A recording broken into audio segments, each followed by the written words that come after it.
So in our community, we have over 4,900 children in foster care. What that looks like is about half of them are in kinship, which that is a relative, so a grandparent, an aunt, an uncle, a cousin have taken them into their home. They don't get any support or very little support, and the other half end up in traditional foster care, which is a non-relative that has gone through classes and is willing to take kiddos into their home. The problem is we don't have enough foster homes, so these kids wind up in shelters, they spend nights in the office, or they get shipped out of our community, often separated from their siblings, from any family or friends they had here that were healthy relationships, and it just adds trauma to their story. So we know here in South Texas we have a great church community, and the church is the most robust network that is able and actually has the calling to tackle this crisis. So as the Alliance, we get to come alongside the church and equip them and bring all of the organizations that serve in this space to the church.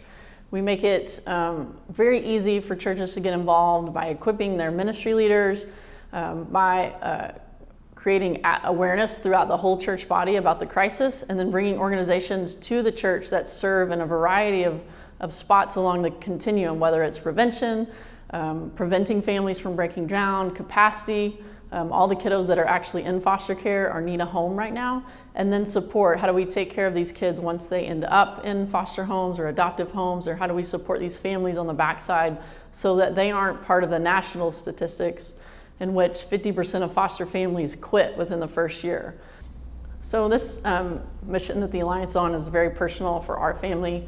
We stepped into fostering having no knowledge of what was going on in the system until we read an article about a young lady's story and how she had been abused and neglected in her home and then was removed and actually spent time in the foster system, did not have a great experience, and now was aging out and was expected to somehow pull off being an adult. And it just made me angry, and it also made me wonder, where's the church in all this? Why hadn't we heard about this in our church? And so we stepped into fostering and got our eyes open to the whole, just the continuum from the family breaking down to what happens in foster care to what happens to these kids after they age out.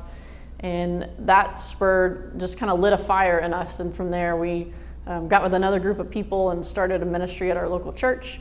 And from there, all these other churches started coming to us and asking how we were doing this. We started handing it off. And that's kind of the beginning and the birth of the Alliance, was just a couple of, some families that just got fired up about what was going on in the lives of kids in our community, and were not willing to just stand by idly and pretend like it didn't exist. So today, 3 children will be removed for abuse and neglect. And you can be a part of ensuring that they land in a safe, thriving family.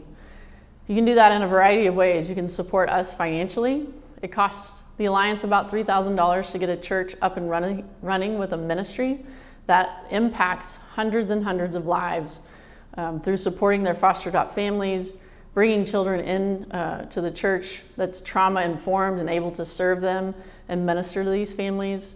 So today, if this ignites a fire in you like it did in me about 10 years ago, you can connect with the Alliance, and we can help you and your church body step into serving kids that have been abused and neglected, step into being a part of God's hands and feet, and serving in our community, ensuring that every child has a family and that every family is supported in our community.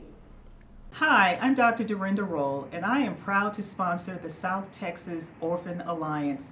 As the grandmother of 4 boys, I am happy to know that there is an organization like the South Texas Alliance to help foster parents to navigate the system.